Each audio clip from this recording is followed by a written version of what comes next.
Welcome to the Mad Panda podcast, where hip hop doesn't have an expiration date. I am Nate, along here with my co-host Silas, and today we're diving deep into everything hip hop. So let's get it.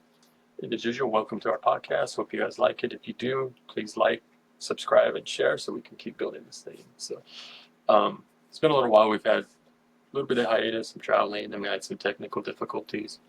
We're hoping that we got it solved and that our recording doesn't stop. Yes, indeed. Recording like it's not done the last few times, but we're trying it again, and we're going to try to keep going again. Today we don't really have a main topic where we're just going to talk about music kind of in general. Just before this, we actually had a long discussion about samples and realized halfway through we should have been recording like we always do. We always have these conversations. Right, And we're like, off camera and everything.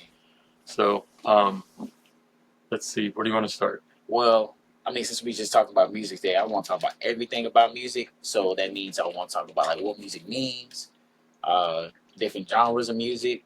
You know what I'm saying? And All right. just the connection of music. So like we were just talking about just a few minutes ago was with my first time ever listening to Rage Against the Machine, and I liked them a lot. And it was definitely the messaging behind it that I liked the most. So They're a very powerful band, and unfortunately, they don't really perform much anymore. They basically kind of broke up. They were kind of a volatile group. They were all friends, but they were all very passionate. And the rumors were when they were recording their second album, there was in some studio outside of Atlanta that they had camped out in. Supposedly they got in fistfights, like full on throwing down with each other. Yeah, in the studio and outside the studio. Like it was like a battle to like. But it's because they're like, so passionate about what they're doing. They're like, I'm not gonna. This is what I want to do. And the other guy was like, no, I don't like that. And then they would fight. And then, but they got through it because they ended up putting out a third album. And I think the reason it had a lot to do more with the singer, from what I understand. He just kind of decided not to do it anymore. And what's frustrating is because after they broke up, he recorded a rap album, and it was produced by LP, who Run the Jewels, Company Flow.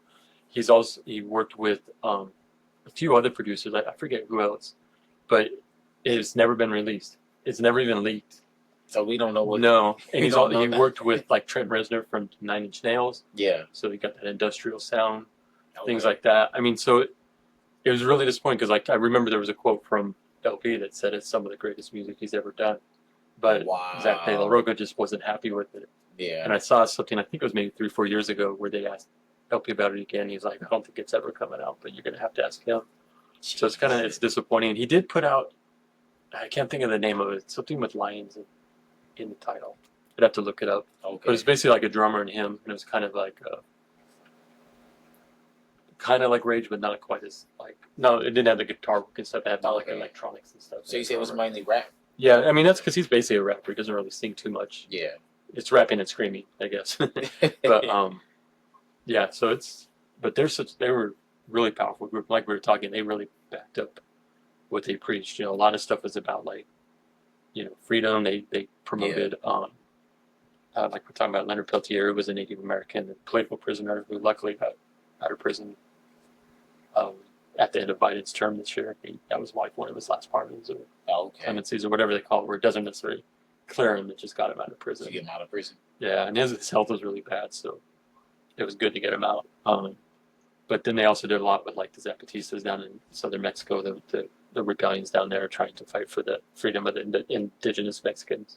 Okay. Or and I guess they're not necessarily Mexican, but the indigenous people. Yeah, and they're called Zapatistas, which is named after Emilio Zapata, who was a Mexican revolutionary. Okay. But they also, throughout their lyrics, there's always mentions of like, Fred Hampton. There's like one of the songs like they did my man Fred Hampton, who got shot when he was 19. Reference a lot of like different, Black Power and Black Pride stuff. They also independence, just everything, like everything revolutionary. And they always had like books, like inside one of their album covers, they had a bunch of books to read. It had like Franz Fanon, Rage for the Earth, Communist Manifesto, the Black Panther Party Speaks, Huey Newton, things like that. Yeah. And even on their websites, they used to have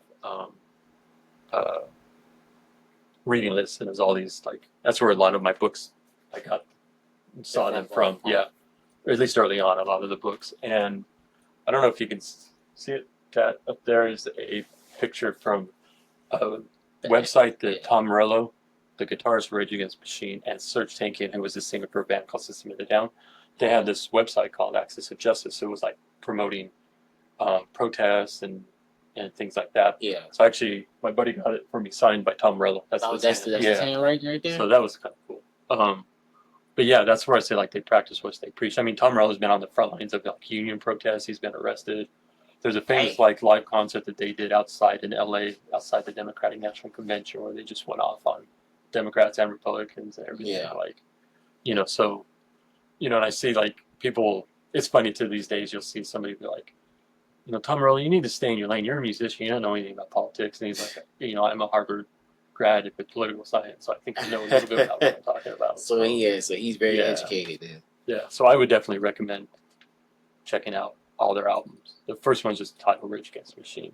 Okay. And then Evil Empire, and then Battle for Los Angeles.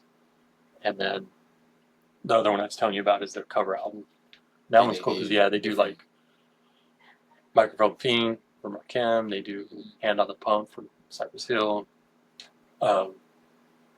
Pistol Grip Pump by Volume 10. I'm Howson from EPMD. And then they do a bunch of other. So they did a lot of hip hop covers. Yeah, they're like very much rooted in hip hop. Like you listen to a lot of their songs and there's like break beats, and he plays the guitar in a way that sounds like samples, and like he'll scratch on the guitar strings. So it does. I gotta hear what that sound. There's a song on Battle for Los Angeles. I think it's called Mike Check or something like that. I forget the name of it off the top of my head, but that one's very much a hip hop song. Like it has the very like just the rhythm of the hip hop beat, and like he is rapping most of the time and he's not screaming. So the only time I know of him singing was they did a cover of Beautiful Walls from Diva, and he's kind of singing. It's almost a ballad the way he does it. Okay. Is he a good singer, or you don't think it's just kind of? He's not like a soul singer or like that. Yeah. It's kind of like old folk protest type of singing, like old folk stuff. But got you. Yeah. So I was gonna say too. Yeah. Also, how long did the band last? Because I think you said they came out in 91. Right? 91, 92-ish. One was like kind of like the fall off year. Well, they put out 3 albums over like a 5 or 6 year period. So they were basically big throughout the 90s. And then by 2000, Zach had pretty much left the band. Okay. In the 2000s, the band stayed together, and they brought in Chris Cornell from from Soundgarden, and formed a band called Audioslave. Okay. And so it was the same musicians with a different singer.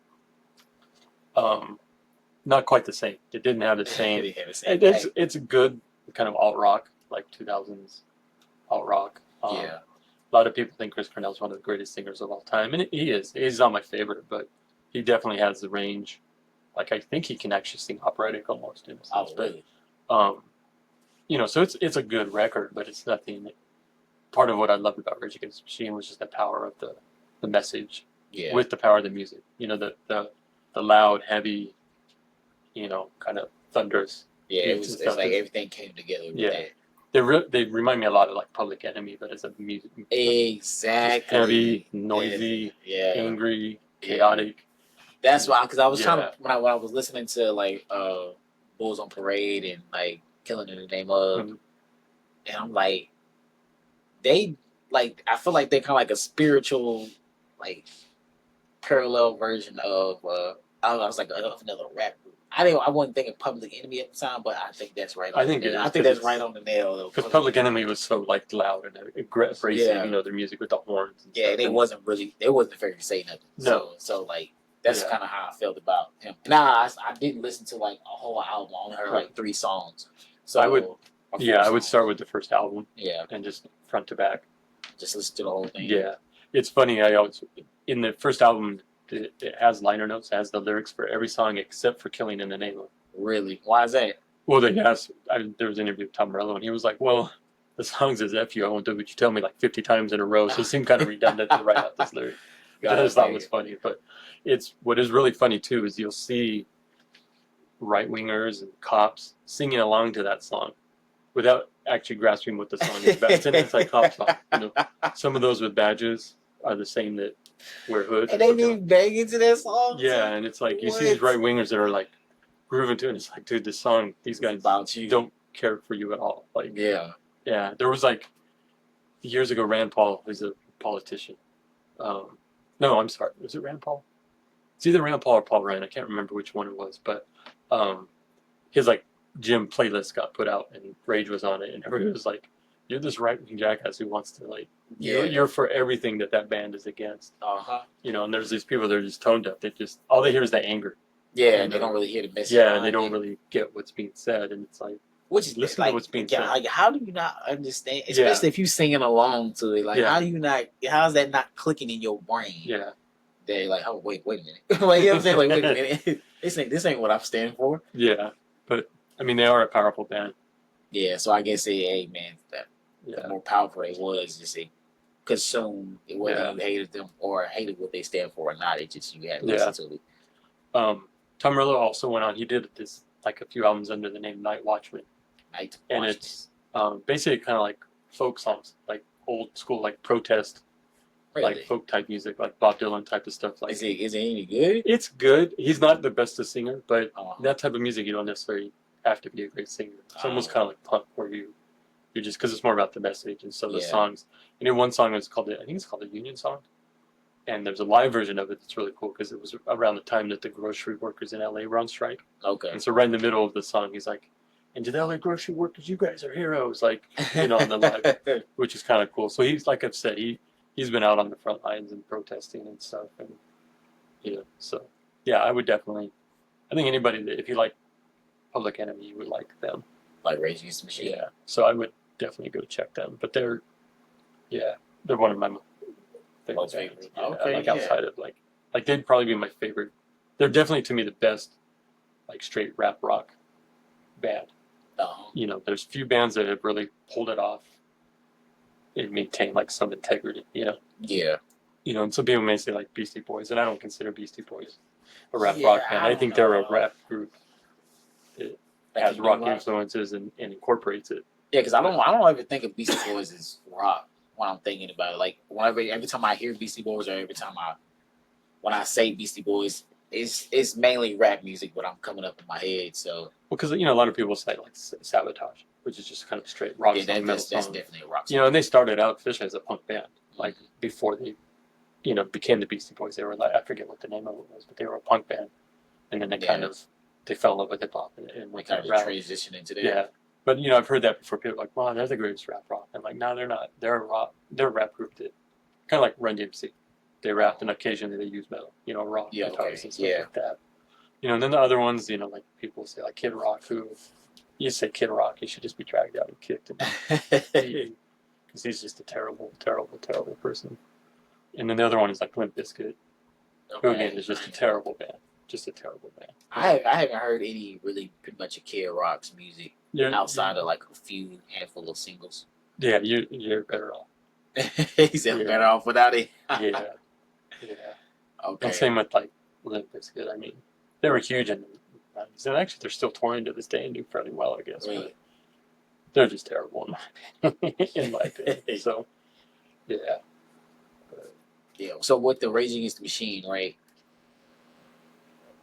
What I'm trying to ask you is, so you know how when hip hop started, very educational, very, you know, black power, very about the message, but then over time they start to trickle to where it just only became about style. Yeah. And now, do you feel like they would work? The Rage Against the Machine would work in today's kind of rock era, or you feel like it wouldn't be? Because I can't say, because I don't really listen to rock.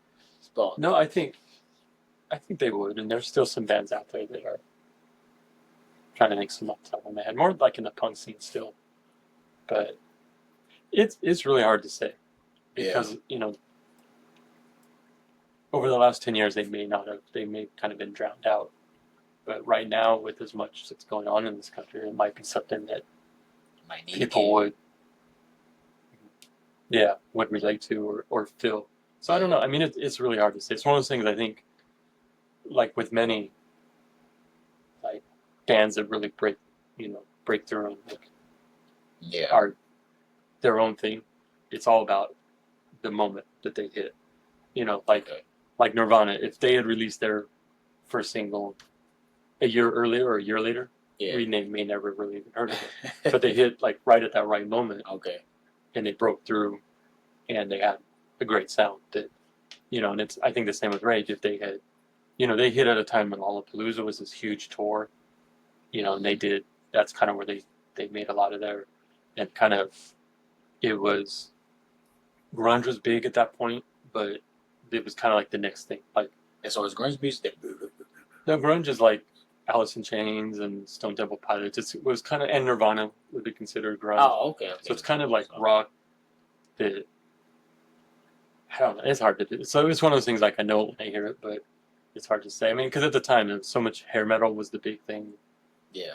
All the like fancy, Motley Crue and Poison and bands like that. And then all of a sudden, these guys, they were all like makeup and hair and all this stuff. And then it's called kind of grunge because these guys came out kind of grungy. They just had like flannels and boots and put their head down and played. And, so that's kind of where the name came from. And so that hit at that moment. And then I think as it's kind of newness wore out, that's kind of when Rage and then that kind of led into like Korn and new metal kind of order. So they all kind of like domino after each other. So it's hard to say if these days like that would come out. I mean, and it's a different world. It's the way music is released and the way, it's so much stuff is on YouTube where these things were, a good friend of mine, actually the guy that got that poster signed for me, saw Rage Against the Machine at like a small house party before they made it big. Yeah. Oh, man. And then he was also at like one of the early concerts at a little club in LA, and he was like right there, and Zach was like screaming right in his face. Yeah. That type of, so that's how that band got big, is just playing these little shows one off. So yeah, it's kind of accumulated over time. Yeah. So it's really hard to say like how anything would happen these days, the same as it did back then. Yeah. So yeah, I don't know. I mean, getting into a point where anything political is going to start being oppressed again. It seems. Yeah, that's what it seemed like. Yeah, you can't even have a TV talk show without getting canceled if you make fun of somebody. So, but I don't know. I mean, yeah, they're just one of the most powerful bands, and I think, at least for my generation. I mean, hopefully, like when you listen to it all, I think you'll like it, and hopefully other people will too. I mean. Yeah, I mean, the stuff I have heard, I did really, really like. I did really, really like, and that just came to bring to like music has such like music can do a lot. And honestly, I think it might be one of the most powerful influences in the world. For me, it definitely is. But yeah, I think it is like it can unite people. It can carry messages. It can also separate people. Yeah, them in the right way. Yeah, it can heal. It can destroy. It's kind of like water. It can take so many forms, and so like, I think that it's so much more of it built up people though, because it gives people an outlet, and then it gives people, like it gives the artist an outlet for their emotion, their beliefs, their thoughts, and then it also gives that to people. Like I think we've talked before. I mean, I'm basically an anarchist, and that's directly because of Chuck D and Public Enemy. I mean, I can trace my political standpoint ideology directly to the first time I heard a Public Enemy song. Yeah. That set me on the way. So that's that thing. But then also everything else I've listened to has affected me and emotionally. Like, there's something like when I'm in a really bad mood, I'll throw on some hardcore punk and just bang out. Yeah, I mean, it's not like I'm sitting there doing anything. I'm just like driving, but just listening to it helps me like decompress it. Yeah. And that's what I'm saying. That's what music can do for a lot of people. And the fact that you having that talent to create music and to create things where people can be felt across the world, and not necessarily not even in, because a lot of music that's overseas that comes from us. Like, I would think that would never be a thing over there. You know what I'm saying? Like, one, because they don't listen, they don't understand our language, but they still be singing along to the words. Yeah. Like, I heard I heard like 50 Cent, like he's very popular over there across like internationally. Same thing with a lot of hip hop artists, and even like Public Enemy and stuff like that. I heard they were like They were more loved huge, over there than over here. Yeah. So They it's did like some huge shows in London and all around the world. And you hear stories of them, and not just them, like rap, like rock bands and stuff, where they'll go to a country that nobody speaks English, yeah, and everybody in the crowd knows their songs word for word. Like, yeah. You know, and then you meet them afterwards, and they can't speak a word of They can't English, speak nothing. but they know every single word. That You is know, and that's powerful. And they don't just, it's not that they just know the word, they know what is being said. They Yeah. understand, even though it's not their natural language, Exactly, and they don't really even speak the language. They get what's being said. Yeah. Yeah. And that's what, I mean, that's music. You know, and I love seeing, you'll see stories of like artists, and they'll, you know, somebody will be like, they'll meet somebody and they're like, I was about to kill myself, and then I heard your song and it saved my life. You know, and I've seen like, Sage Francis has posted pictures of people that have gotten his lyrics tattooed on them, on their arms and stuff, and it's like, that's real dedication right there. Yeah, That's, I mean, or that's real, like, you know, yeah, if you feel those words that much, were you willing to get it tattooed on? yeah. I mean, I've got a lyric from an old reggae song. Oh yeah. Yeah, it says, a lot of people won't get no justice tonight, so a lot of people are going to have to stand up and fight. It's from a song called Armageddon Time. It was originally recorded by a guy named Willie Williams, reggae, but it was made popular by The Clash. They did a cover of it. Okay. Yeah, and that's where I first heard it, and then I found the original. I like the original probably more than the Clash version, but I love both of them. But that line always really stood out to me. But I mean, there's ones, you know, his music, like Sage Francis, is more personal, and so there's people that, you know, you saved my life. You got me through the hardest times of my life, so that's why I tatted your lyrics. And that's so cool, like, to see that. Like, I wish I had that ability to write a line that affected somebody like that, but I can barely write. Definitely, I feel something like to make me. So. I feel like if you got a talent like that, Yeah, that is like that's a real gift. Yeah, because definitely. if you can make people just feel how you feel, so like if you can articulate how you feeling so much that it really impacts somebody's heart like that, and makes them really want to motivate or get motivated, or you know, or just hustle or stand up and fight, or just helps them get through that day. Yeah, help them get through that day. I mean, like, you know, I don't think I couldn't point to any single lyric that's like really like got me through a bad day, but music in general does. Like, like it. Yeah, like at work, there's days, you know, manager said something stupid to me, and so I'll just throw on, you know. So a lot of times it's punk because it gets some good, you know, some suicidal tendencies, like you can't bring me down or something like that. And I'm just like, like you can have a mantra in your head at that point. Yeah, guys, and it just helps you kind of like de-stress. Definitely. Yeah. So just listening to it, especially when you go out like on a walk or something like that, or you just sit outside and just listen to music on the porch. It's like, it's just crazy that these, or like how people could create something out of nothing in a way. I'm saying, like, you know, when you walk into a studio, there's nothing planned, but with your creation and your imagination, you can have a song that changed the world. Yeah. So your music is definitely a powerful thing. Yeah. And it's kind of crazy that it's, you know, it can be played with in a way, you know, saying people can take it not as serious. And I'm not saying like you should take it serious like all the time, but I'm saying like you know, the way the game is like now is kind of like, you know, oh my God, that's one thing we gotta talk about too. This double XL freshman cover stuff. Some new. I haven't seen that one. You don't. Yeah. So let's finish this up and maybe we'll do a second episode. Maybe. But that stuff is kind of like, you know, people could just, it's kind of like lollygag through it and stuff like that. You know, that's. I was gonna say, I wish, like, I wish people would take it more as an art form, as opposed to getting a paycheck. Yeah. And this isn't to say like I don't think you shouldn't get paid for your music. I don't think you should not be a professional musician if you're good at it. But you shouldn't make music to be paid. You should make music, and if you're lucky enough to get paid for it, cool. But you shouldn't like walk in and say like, you know, what record can I make today that's going to sell 1 million copies? You should walk into the studio and say, you know, what do I need to say today, or what am I feeling today? Okay, I see. You play that. You know, and if you're lucky enough to, you know, like Rage, their music should not have been popular because it was anti-capitalist, it was anti-government, it was anti-racist, it was anti-fascist, it was pro Against the Machine. Yeah.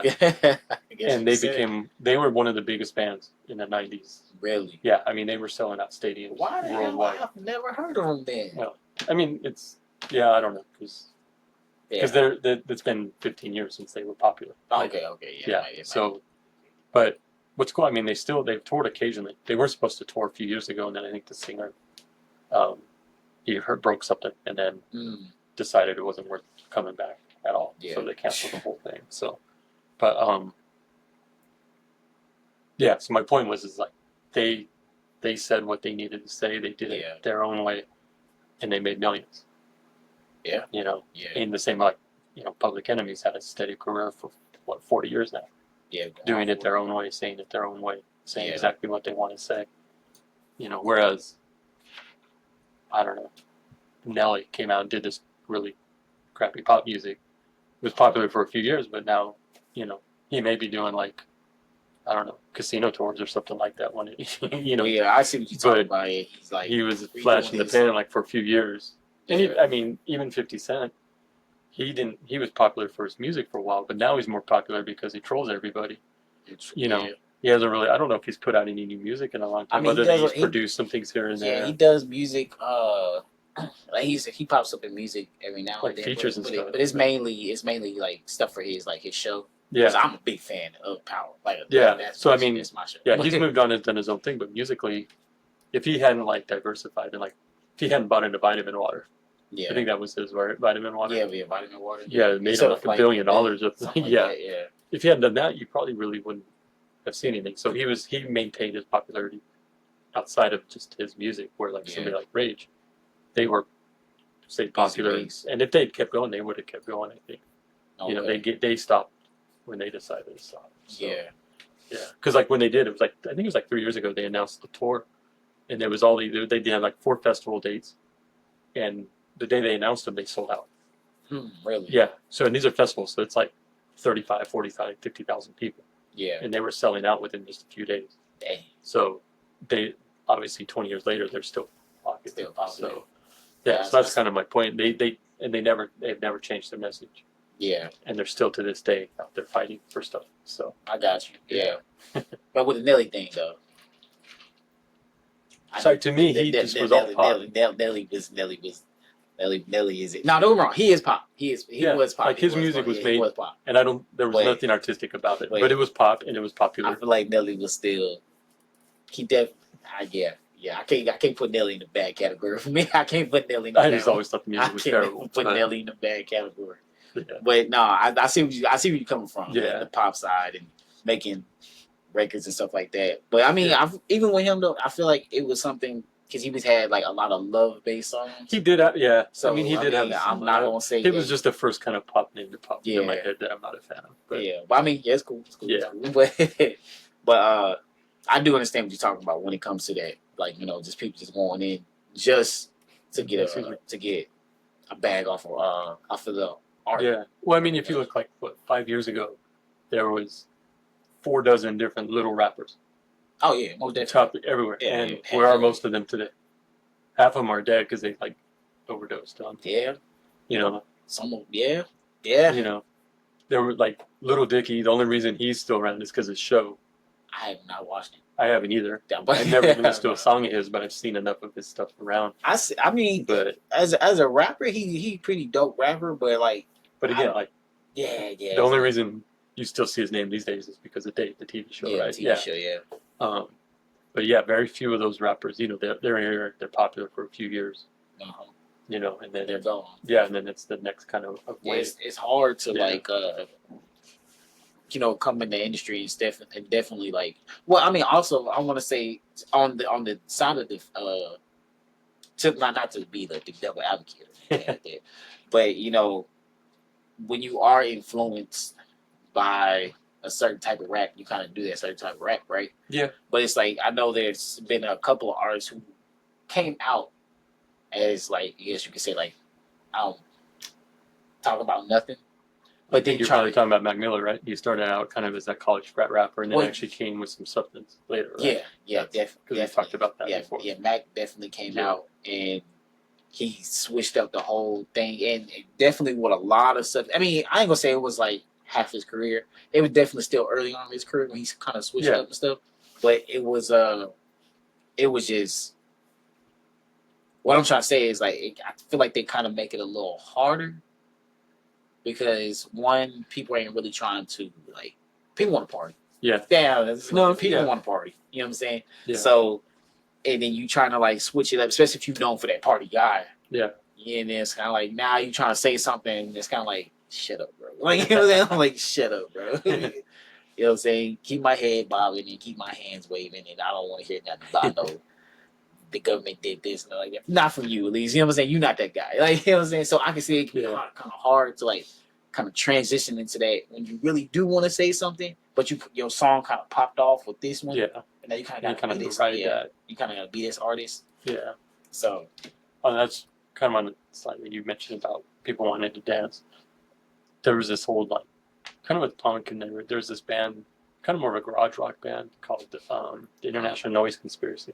Okay. And then liner notes of one of their albums, it has something that's like graffiti, but it says something like, "It's not a revolution if you can't dance to it."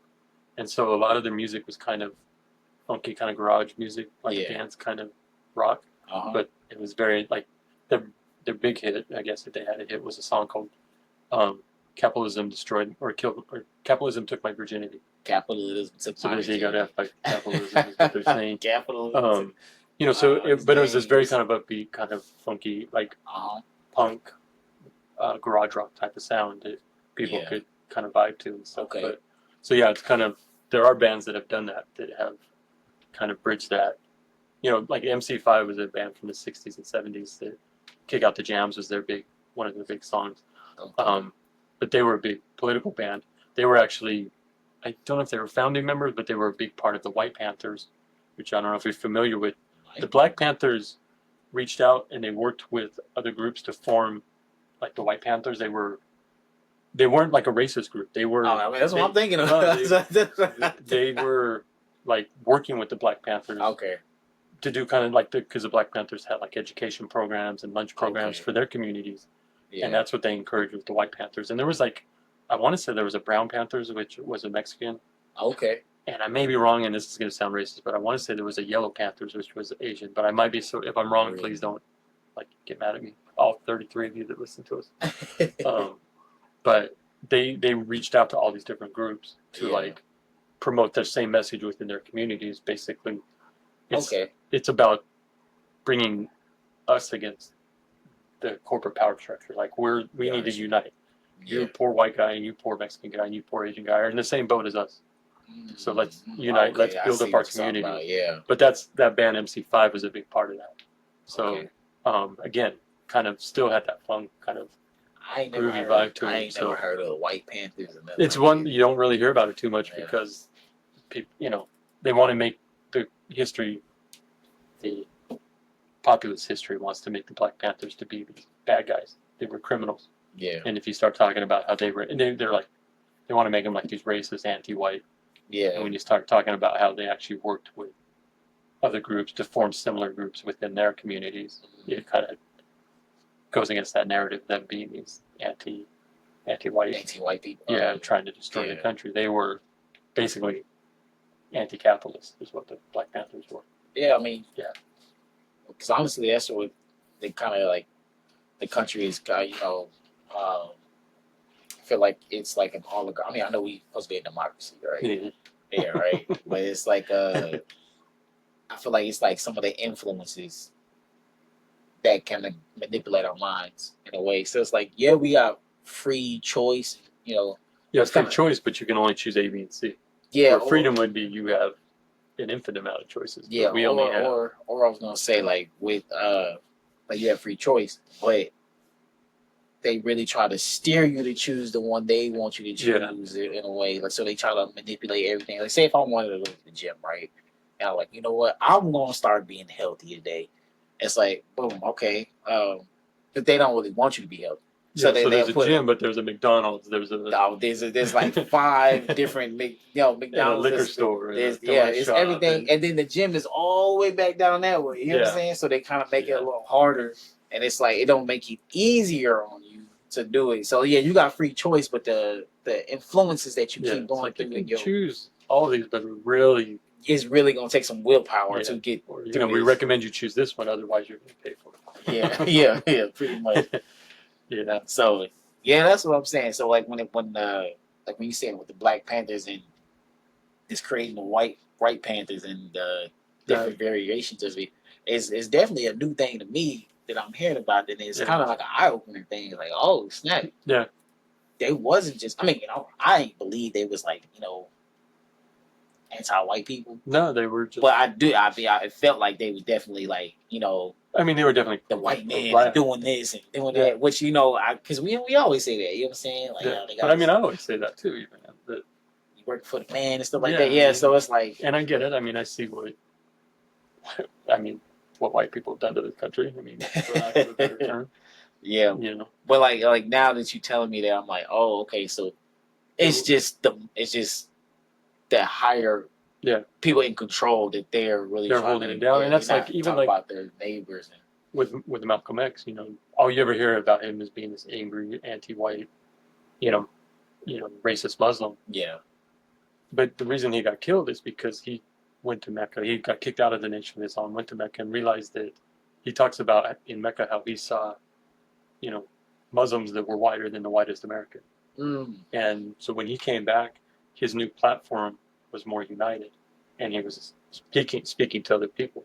Okay. Not just the black community. He was trying to, and they realized that he's such a powerful person. Yeah. His personality, his the way he could talk and preach and just bring people to his message, articulate the message.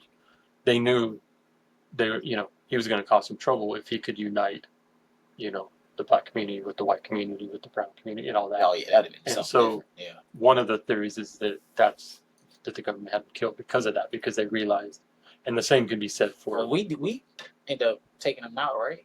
Well, there's various. There's, it was two black guys that shot him, but there's various theories. Some is that the Nation of Islam took him out, but most of the stuff I've seen kind of leans more that it was the FBI that orchestrated it or something. And that's where that theory is. And that, again, nothing's proven.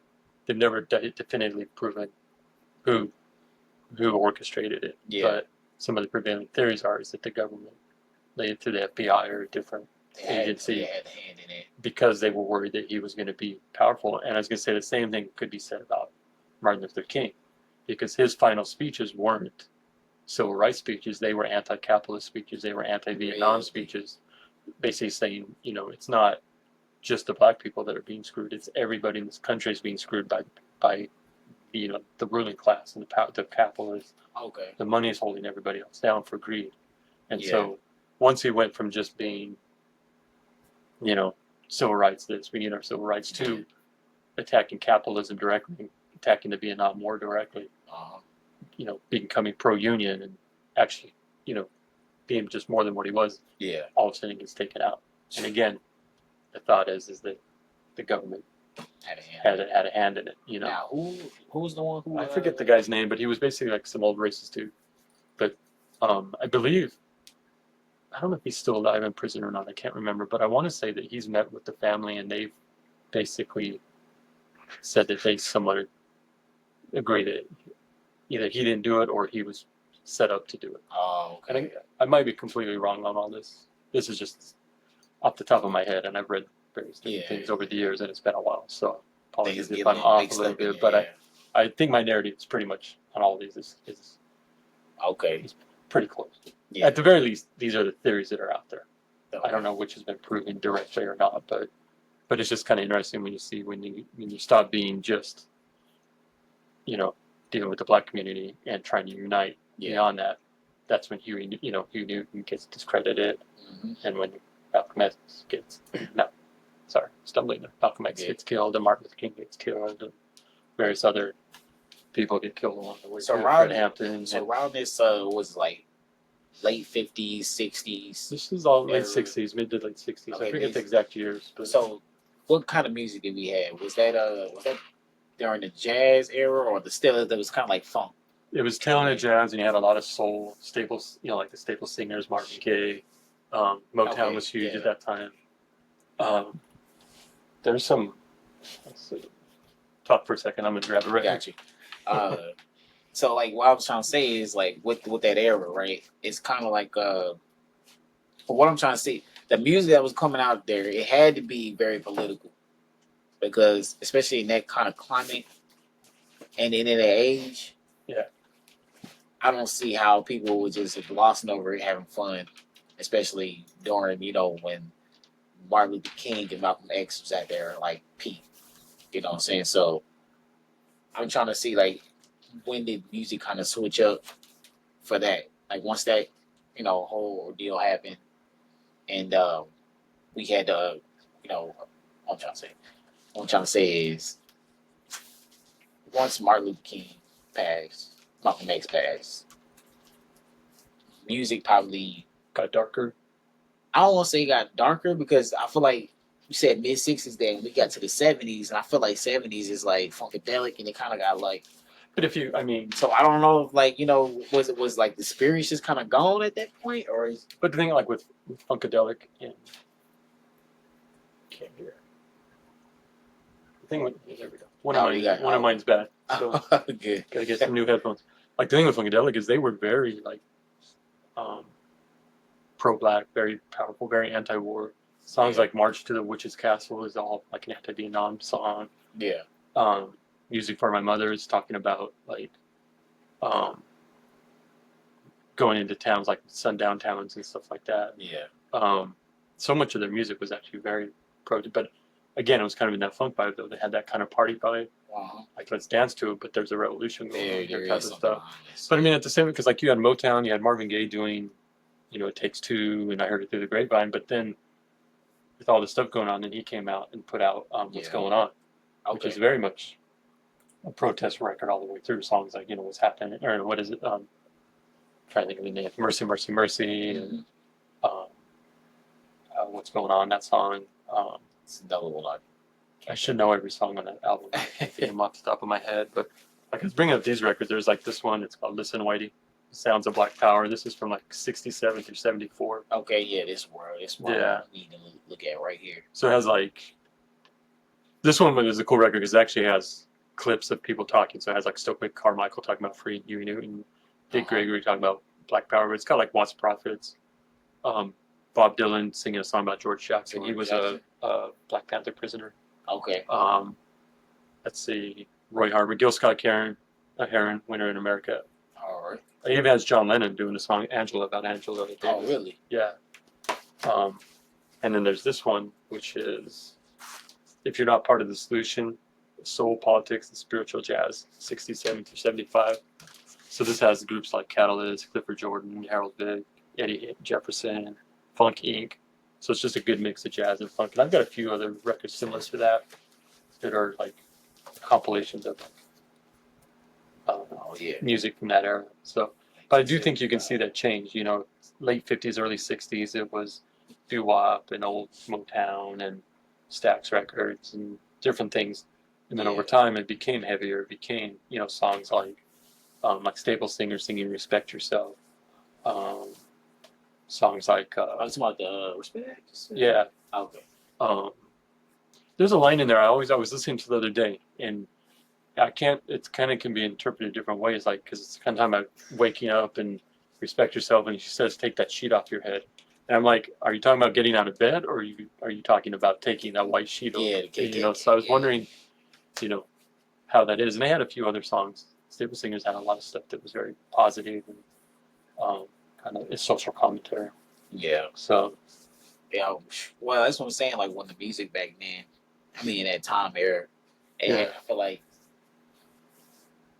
we saying like music can definitely motivate you to do things. So I feel like that was music had to be very I want to say soulful, but powerful. Powerful. Like war. Yeah, around that time because it definitely if you're trying to go against the government, and you have the government on your back, and you need people to try to hear you, and try to join you as well, try to get your message, and try to have them incorporate your message with you. That definitely had to be some heavy music. So I want to say like with the radio stations back then too. I can only imagine it only had to be like 2 or 3 black radio stations. Yeah, yeah. So Maybe that. I'm not. Yeah, by no I mean, I means. think it's 2 or 3 in- like radio station now, but Well, yeah, I'll be real with you. like it came up and then they went away again. Yeah, Yeah, I don't know exactly how. I mean, obviously, a lot of the bands that I call the Motown stuff appealed to white audiences yeah. because it was just good, happy music and soulful. I mean, you can't say anything bad about the Funk Brothers, the backing band for most of those guys. Those are some of the most talented bands around. But Okay. so it got to this point, I think, where all those bands were part of mainstream America, even though they weren't allowed to eat in the same restaurants and perform in the same places and stuff. But they were musically on the airwaves. They were there. Yeah, And then there was then you have Aretha Franklin talking about respect, and yeah, some of her songs became more political. So I think they were already in the door, so they were able to start.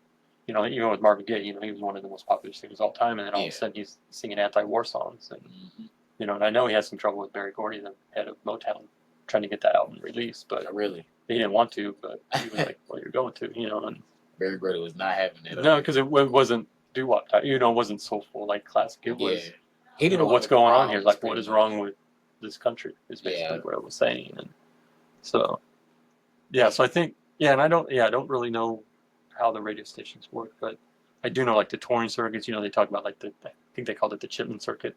So the Really? groups would tour, and the white groups could tour the big stadiums and big venues, but black artists had to tour the Chitlin circuit, which was like the smaller.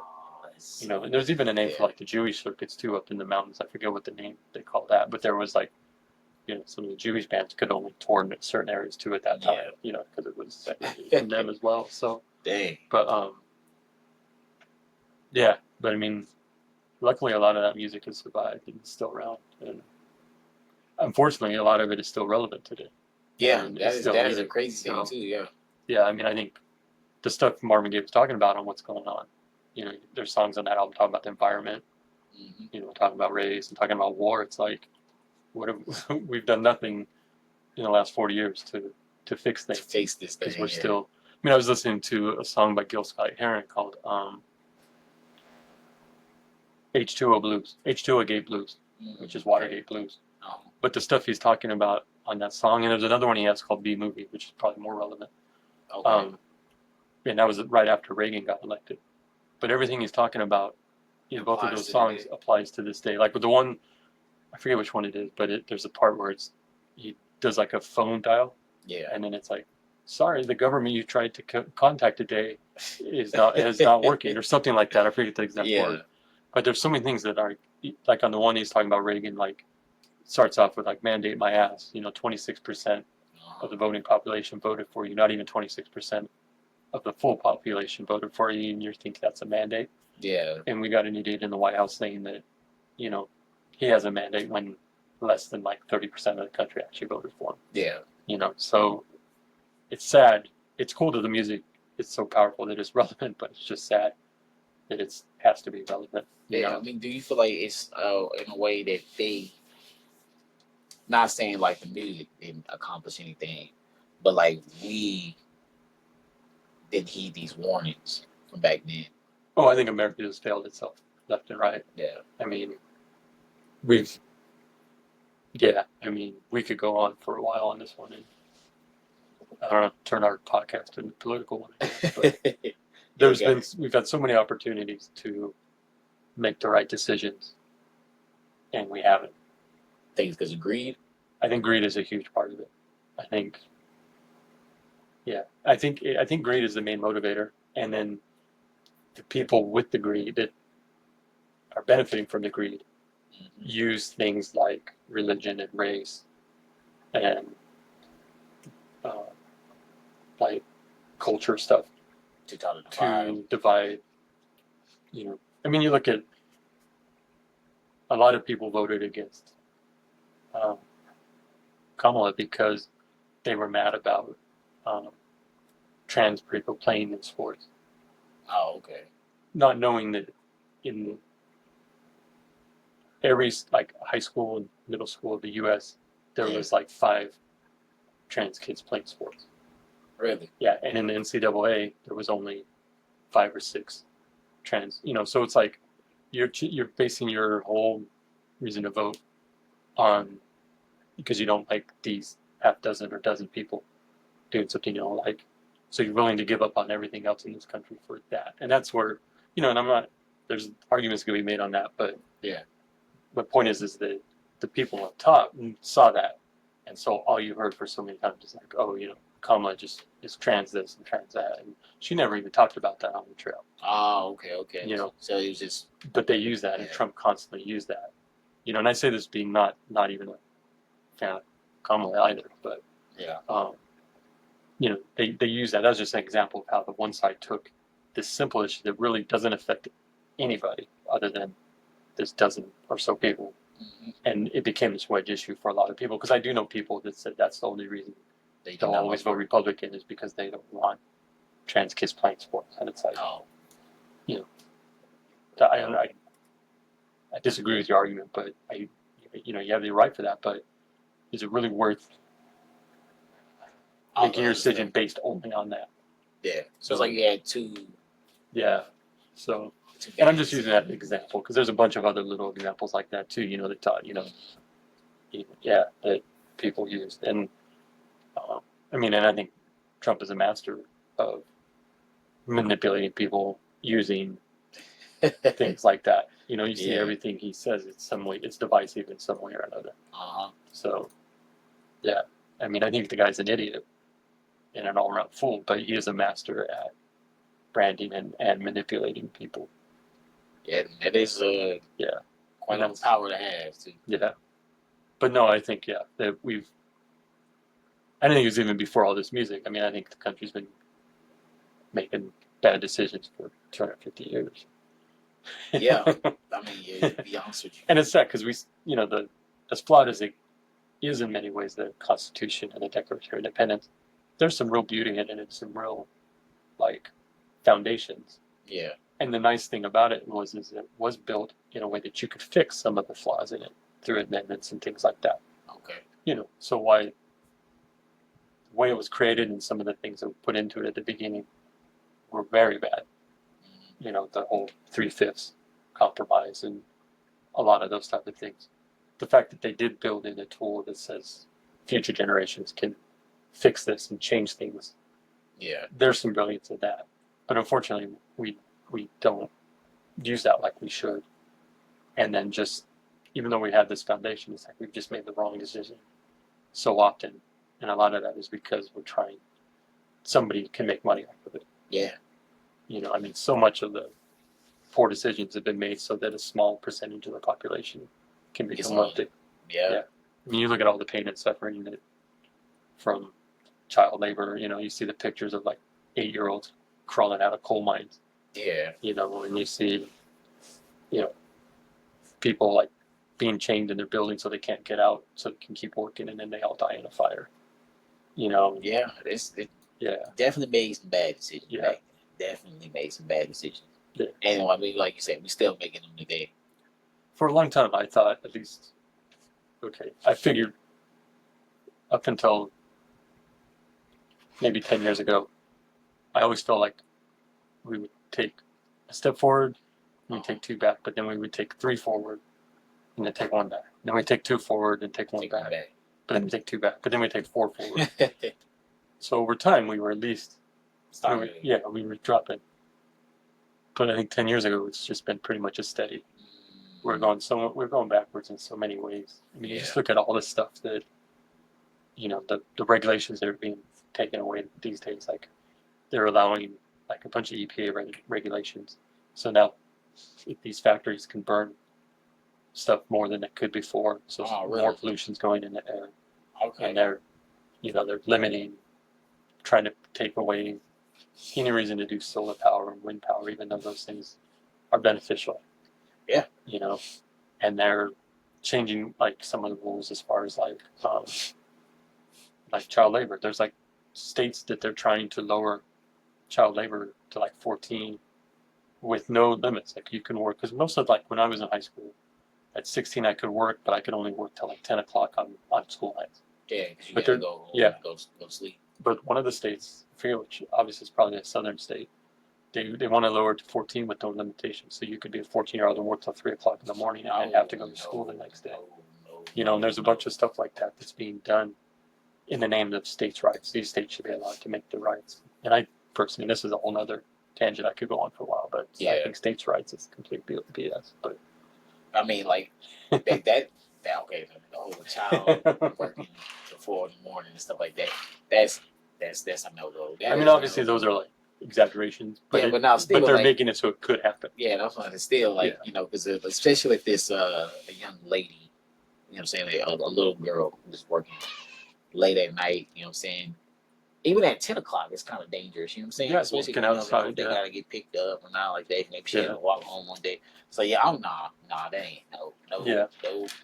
But I mean, it's happening in many states, and every day there's some new regulation that the current administration shuts down or backtracks on, or rescinds, and it just keeps happening. And then you have, our Secretary of Health, who I'm pretty sure JFK and Robert F. Kennedy would have hated their grandson and nephew. This guy's a complete idiot, and he's just destroying the health administration's firing scientists and bringing in people with no scientific backgrounds to make decisions on health and science. I don't know that. I know theoretically we only have a couple more years of this administration and then the new one will come in, but regardless of what happens at that point, so many things are being dismantled and changed that it's going to take decades for some of those things to be put back in and repaired. Yeah. So I think things will happen that for a long time that started now, but they won't really see the effect for another 4 or 5 years, and then we'll start seeing people dying, or we'll see things happen to the economy, or we'll see housing. I don't know. It's gonna get tricky. Yeah, it's gonna get tricky in these later years. Yeah, it is. The only thing that I feel like people need to, I mean, I ain't gonna say the only thing, but a big thing is financial literacy. You know what I'm saying? Yeah. I feel like it's very hard. Because one, we have not been taught that in school. I don't know if they taught it back then with y'all. I had a class in my senior year called Math C, and it taught some basic like checkbook stuff. Very brief introduction to like how the stock market works. Oh, okay. But it wasn't a required course. I just at that point I did not want to take any more advanced math. Yeah. And I just needed a math class for my senior year. So to me that should have been a mandatory class, because it should have, because people that are getting out of high school, they don't know how to manage a checkbook. Yeah. They don't know how to apply for college. They don't know anything about trade schools or grants or loans, or they don't know how predatory the school loan market is. Yeah. Things like that.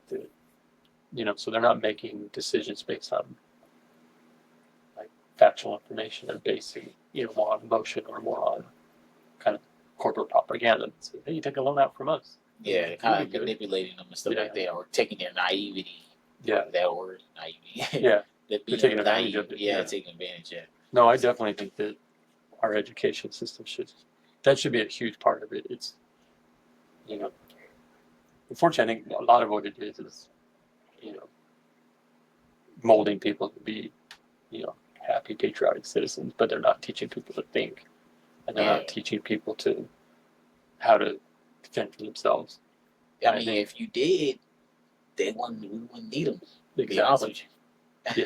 Yeah, that'd be the real point of it. Because if everybody came out of high school with extreme financial literacy, good understanding of the way the world of government works, we would have shut this down a long time ago. Yeah. Because I mean, honestly, for me, like when I was in school, there was no financial checkbook, none of that stuff. Yeah, none of my kids got that.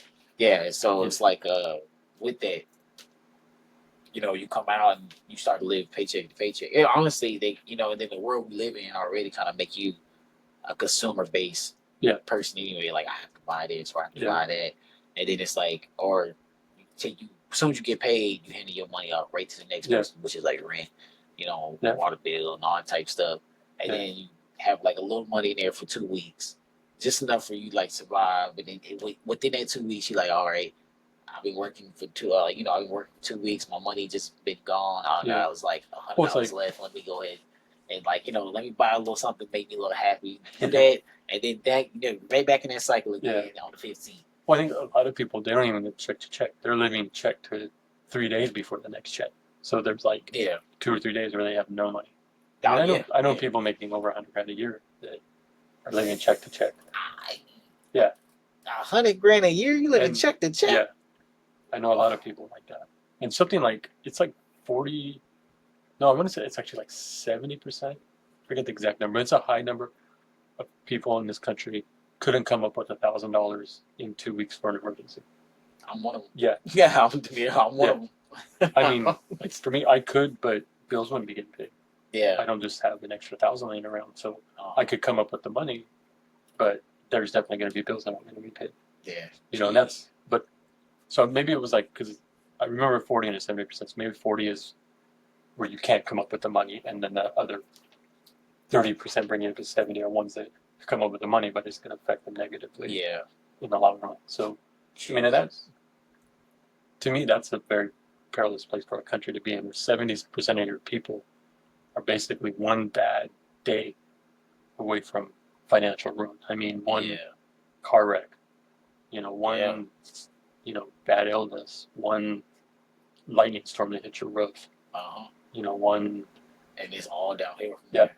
And it'll take months, even years, to even if you can even recover. Yeah. There's some things that are so bad that people, that's when your only option is to go and find the CEO of your health company and shoot him on the streets of New York. So, like, oh boy, oh my goodness. So, yeah, no, I think there's a small group of people that are benefiting from all this, but in the long run, it's setting our country up for complete failure. Like our empire is going to collapse at some point. You can't live where most of your people are, one step away from financial ruin. Like, even people, there's people that even people make 150, 200 grand a year. The likelihood of you becoming a billionaire versus you becoming poor, I mean, it's more likely. You're more like you. It would be easier for you to have a bad day and lose all that and be homeless than for you ever to become part of that 1%. But the sad thing is that you have people making 50, 60, 70 grand that always side with that 1% because they're like, oh, maybe I can get there one day.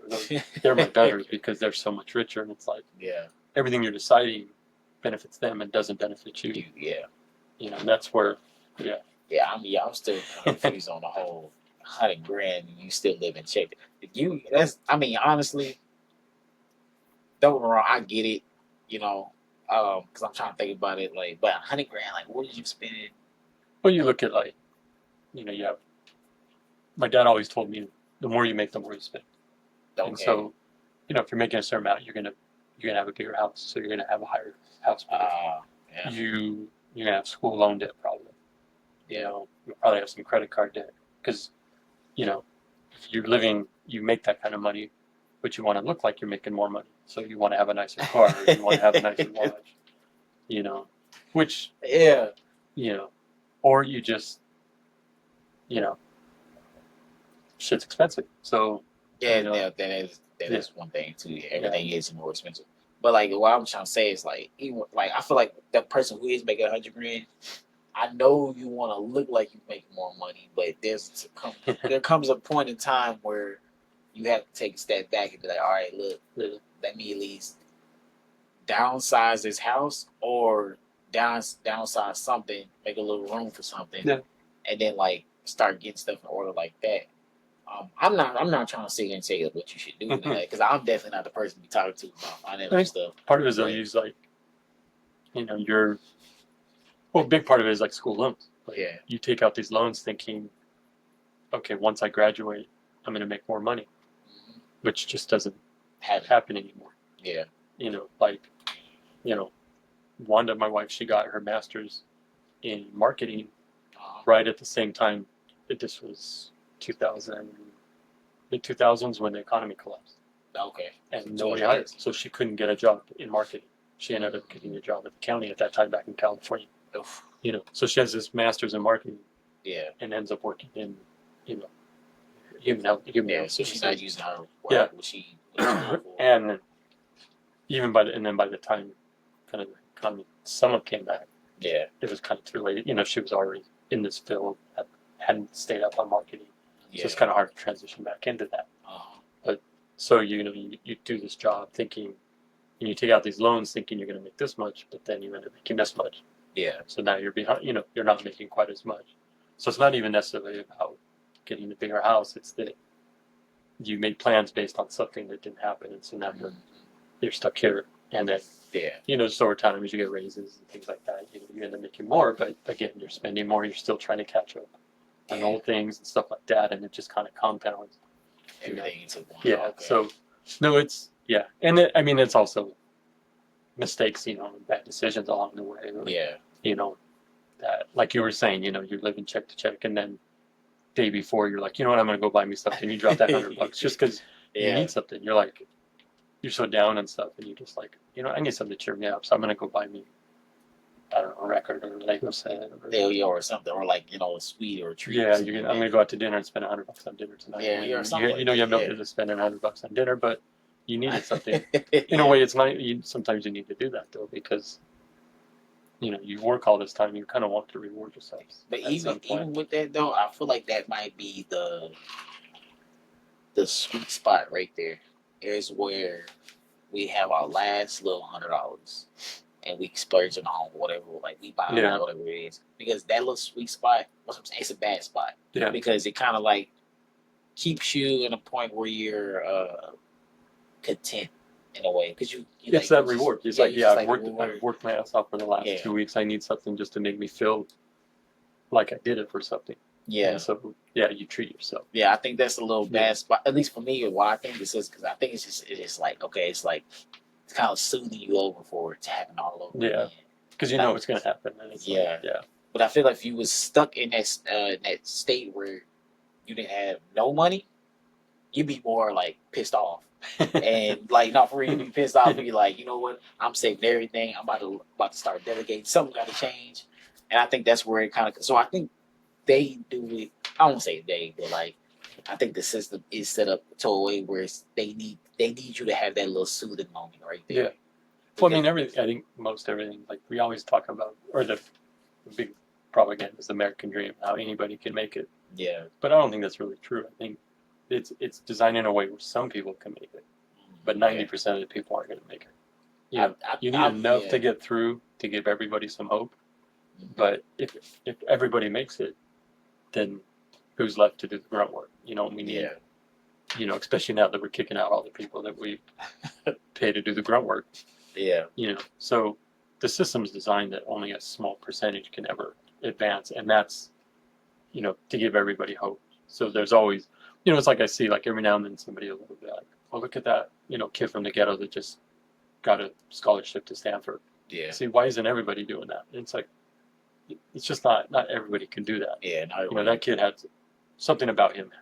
He had either just had a higher IQ, or he had a better support structure, or he had a good teacher. There was something there that helped him along. I do believe though that we all could. Like I do believe we all could have the American dream. I just feel like it's probably like switched up to where I don't like. Cause what I'm trying to say is I don't think it's like alienating anybody. You feel me? I mean, I think there's definitely certain pressures on certain groups, but I just feel like you could, if you. I'm trying to say this.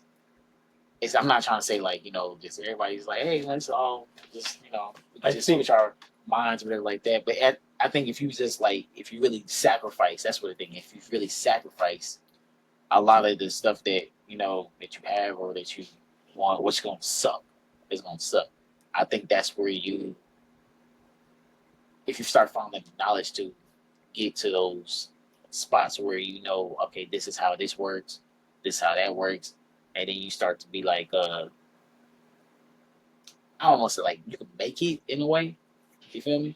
I think theoretically anybody can succeed, but I think the system is set up with so many roadblocks that it takes so much extra effort to succeed, and not everybody has the strength to push through that. Yeah. And this is just across the board, but then there's a really cool, like, when you think about, like, on the racial side, like, with, like, you know, uh, what's the white privilege?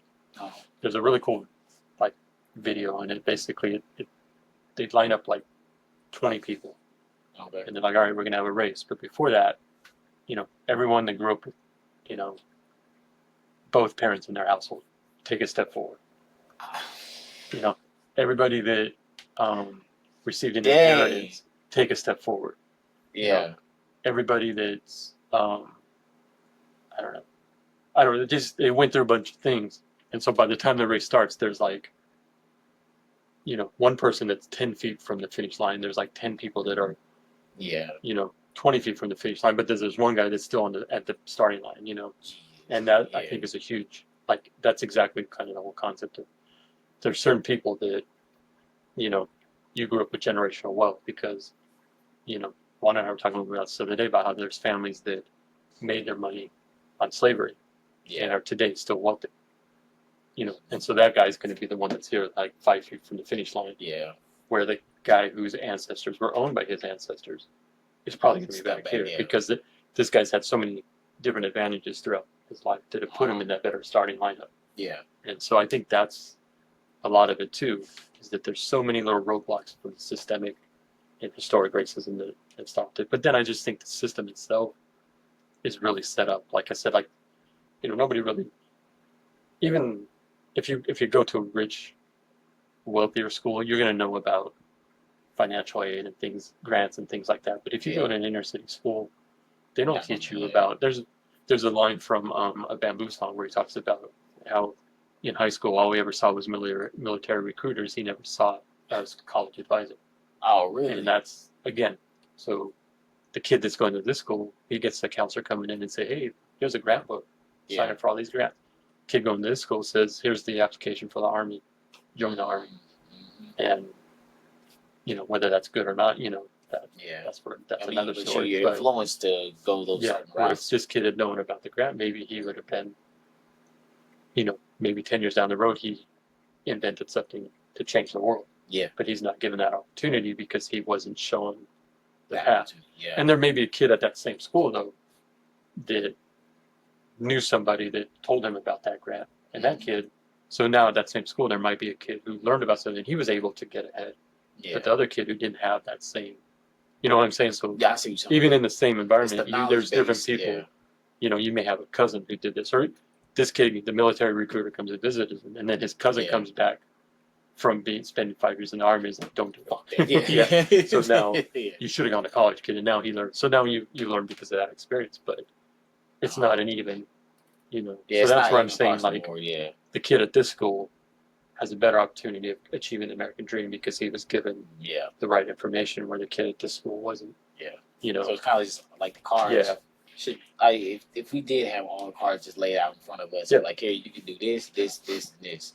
Yeah. It's like, okay, that would be a more. I mean, and that's the way it should be. Logical. Like, I should be able to walk into a school in Beverly Hills and get the exact same resources, exact same level of education, exact same information. Yeah. As if I went into a school in Watts or in South Dallas, or even in rural Kentucky, or a little schoolhouse in Appalachia, which like all like white trash basically, for lack of a better word. They should be able to get the exact same education as that rich kid. And that's where our money should go as a country. We should be lining, instead of putting all this money into weapons and war and everything, we should be putting everything into education, or so much more into education, because as a country and as a society, we're better if everybody is at the same level of education and has the same understanding and same opportunities. Just because you happen to be born into a rich family doesn't mean you should inherently have access to more stuff than the kid that had the bad luck of being born into a poor family. Yeah. So I don't know. That's just. I mean, no, it's different. Yeah, that's where I'm saying that our system, it doesn't allow for an equal access to. Yeah, like you said, there's a lot of roadblocks. That comes in the way. Yeah, that's what I was trying to say. It's a lot of roadblocks. I feel like anybody can become successful. But some people just don't some have the people just energy to have get it, past those roadblocks. Yeah, some There's people some have, that are like- going to be like, I'm going to fight my way through this. And you've seen that. I mean, there's examples that they've busted through every other roadblock. Yeah. But then other guys break through one and two, and then they're just like, Yeah, and then I just can't do it some anymore. some of I the just can't. roadblocks are built different too. Yeah. So you might have a wooden roadblock, and you like 10 of them bad boys. Like, yeah, I'm Yeah. getting through it. Then you might hit that brick one. You might get through that, but then there's a cement one right here. So It's got spikes out of it, and acid pouring down over Right? it, So lions it's like- and tigers chasing It's like, you yeah, around. you know what? Nah, I ain't going through this one. Yeah. Then. Yeah, So- I mean, there's a point where some people, you can only do what you can do, and unfortunately, we're not set up to help you get past what you can't do. Yeah. So, yeah, this was a huge tangent It from our was, music it thing, was. but But to tie us all back to music, though, music is hopefully the future. music can get you through those roadblocks. Yeah, there you go, yeah. Hopefully Throw on some Rage Against the Machine, some Marvin Gaye, some Funkadelic, Yeah. and you'll succeed. Yes, indeed. You'll be a better person for it. You may not be rich, but you'll be a better person You for, will be for listening to it. spiritually too. I don't even know where timer went out a long time ago. So Yeah, I don't know. Yeah, we're right now. Yeah. I mean, do you want to do top or you want to just go ahead? Yeah, let's just call it on this one. It's been a while. It was a good conversation. Yeah, So it was. maybe people enjoy us talking politics more than music, and we'll get 34, 35 followers. Yeah, So, add it up. Yeah. Run it up. Share it. Tell all your angry patriots that there's some people talking trash about America, so we can get some angry viewers. Yeah. We can get some hate mail. That's always fun. So, All right. All right, man. Well, cool. Well, thanks everybody for listening. Hope you guys enjoyed it. Hope we didn't bore everybody. But Yeah. All right. We gotta see you guys next week. Yep. Thanks.